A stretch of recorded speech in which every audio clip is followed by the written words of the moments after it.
Hey everybody, Weston here with the Hidden Gibbon, back with another discussion video, and if you're anything like me, kind of disappointed and a little ticked off right now.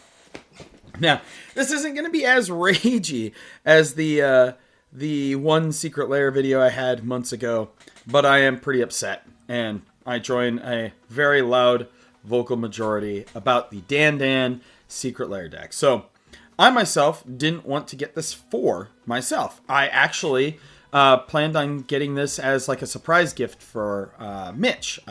He's been on a few videos on this channel, and $100, that was fine. I was going to get that for him because it was something he was really excited for. I know he works Mondays. I don't, so I did everything in my power to try to get this, right? I logged on. I had Opera GX open, Google Chrome, Edge, Firefox. I think that was all of them. Yeah. So I had 4 browsers. I had my phone. I had an old phone on into a browser and a tablet onto a browser. And as soon as I was able to get into the pre-lobby, did that stuff, did just like you're supposed to, and this thing was gone instantly. Like, poof, gone. And that seems to be the general sentiment across everywhere on the internet, is that this thing vanished faster than you can, faster than you can really do anything with. And then it has started appearing all over eBay for like $250. So that's a pretty good feeling right there. You know, people really wanted this to play with. I was even interested in playing it. I had never played DanDan before, but I'm going to be honest with you. DanDan is a hell of a card. I've got a whole bunch of Chronicles ones sitting in my bulk. And these arts for these fish right here, the koi, oh, beautiful. I wouldn't have even taken this apart. If I had managed to get a second one for myself, I would have. But I didn't even get one for my friend. And I really tried. And this is just so upsetting at this point. Like, a few of the Secret Lairs haven't been selling out. And so it's been a little better for some of them. But, you know, we just keep having things like this happen. Like, the one where I was really, really, really pissed off was the Yanner Secret Lair with the art where, you know, I wanted the Armageddon, to be honest with you, because I like the Armageddon art. And by proxy, Jaws, which I did manage to get Jaws that day. I got a non-foiled Jaws, but I'm not happy with how Wizards is handling this. And I get that they're aiming for FOMO, right? We all know this. We really do all know this. Anybody who operates in the modern economic climate in the United States knows that FOMO is a huge driver of things all over the place. And I get that. Businesses want to make their money. But, like, they're leaving, I would say, millions, maybe even tens of millions at the door by having limited print runs.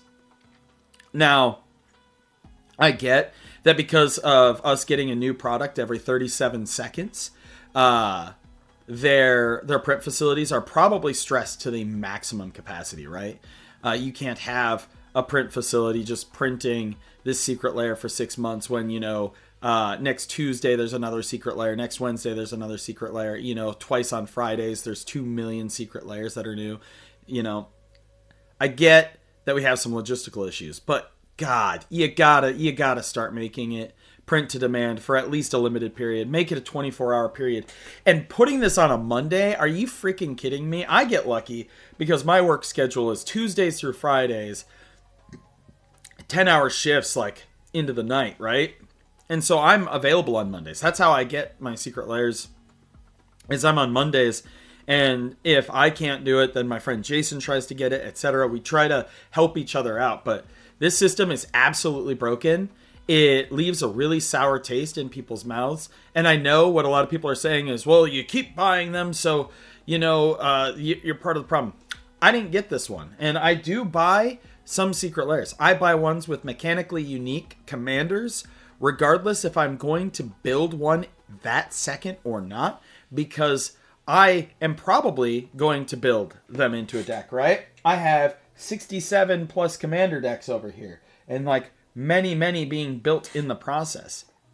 And these mechanically unique commanders, right, end up being essentially pseudo reserve lists. We know at some point in time Jaws is getting reprinted, but when I went to go do a deck tech for Jaws to redo from the $5,000 deck that I made when did a deck tech on when it first came out, I found that the commander himself for a non-foil is like $160. We're not benefiting anybody with this system. And DanDan is just the latest symptom in a very, very large and long-lasting problem.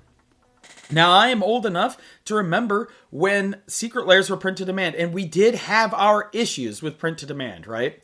Some people with the one commander deck had to wait a year. And that was primarily because of the peripherals that came in with the deck were the thing that were the problem, not the cards themselves, right? And right now, you know, Wizards switched to this system because they're like, oh, we'll get them out to you right away. You want to know how long I had to wait before my Fallout secret lairs were shipped? 5 weeks. So I'm already waiting.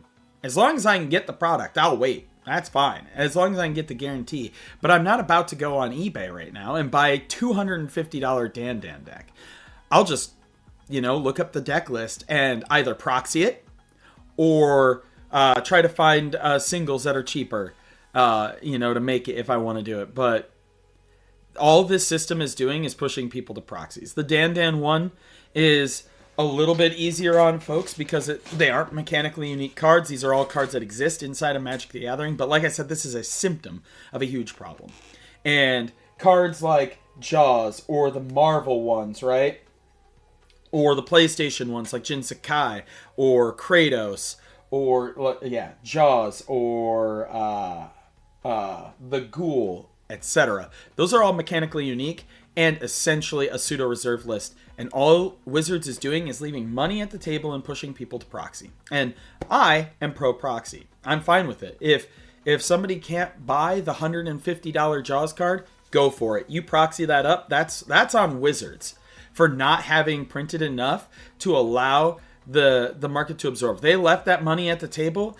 If you can't afford that $150 Jaws and you want to build that deck, I'm sorry well, I haven't. None of the like 4 LGSs in my area even have a Jaws in stock, right? One of them has a Jin Sakai in stock. So you're not even hurting the local game stores by proxying these cards because they can't get a hold of them either. There's nobody who is winning off of this system. Just nobody except for scalpers. And I remember when I made that really big rage video. That's actually, and I feel bad because I don't like being angry about Magic. I really don't, because I love this game and I like being positive and celebrating wins.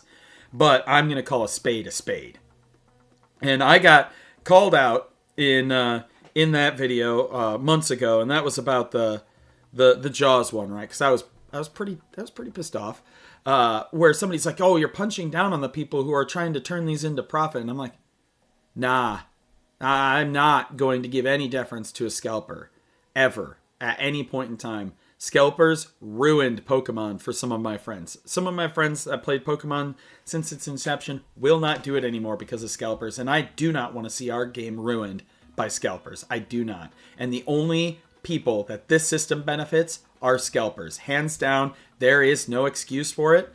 I get that they want number go up. They can be like, look, it sold out so fast. Look how successful it is. But again, you are leaving profit at the door. Speaking from a purely economical circumstance, if you opened up the window to 24 hours, that creates it. That makes it so there's still not a massive amount of pressure on your print facility to print it for months, right? You print a whole bunch to start, so that gives your print facility a little bit of a leeway. Hell, hire a second print facility if you have to, and then the excess revenue that you're going to be generating from selling a whole bunch more than the 5, 6, 7,000 that you sold is going to help recoup those costs, right? I'm sorry. This is a ranty one. I really despise this system. I cannot stress to you enough, and it sucks because I feel held hostage in it.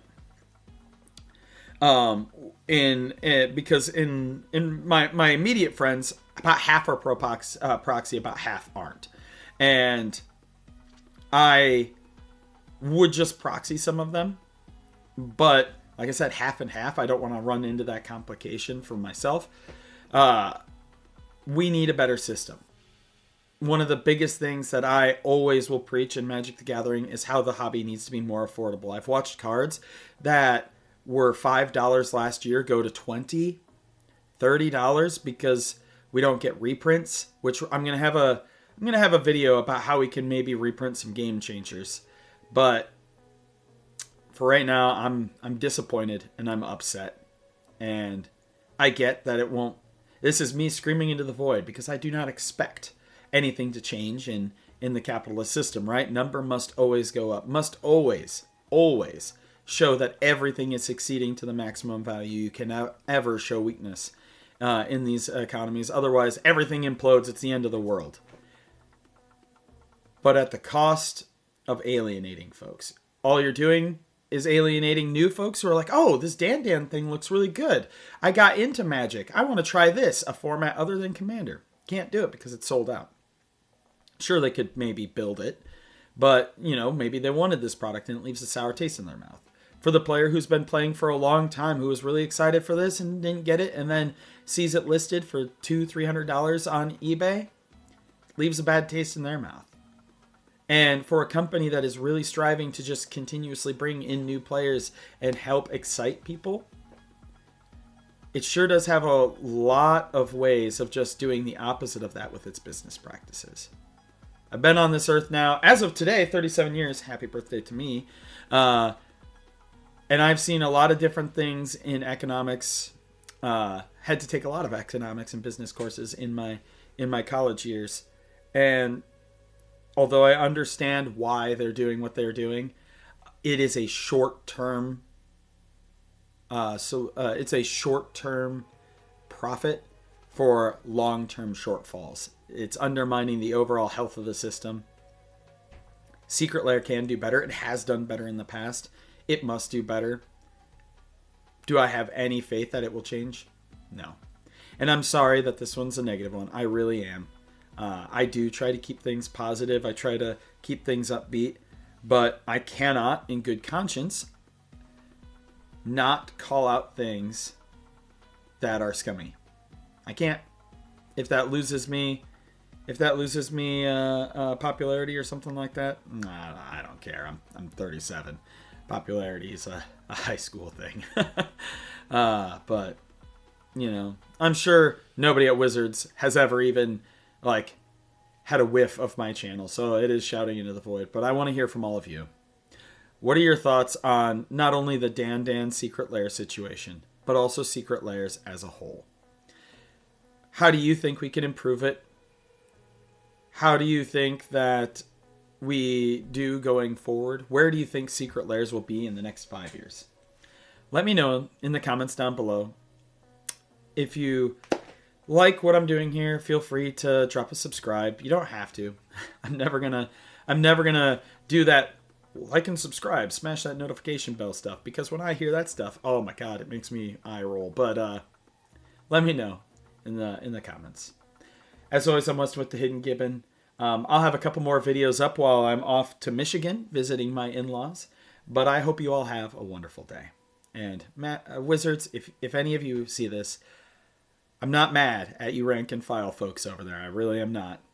But people running your company really, really just have to pull their heads out of their asses. Thank you.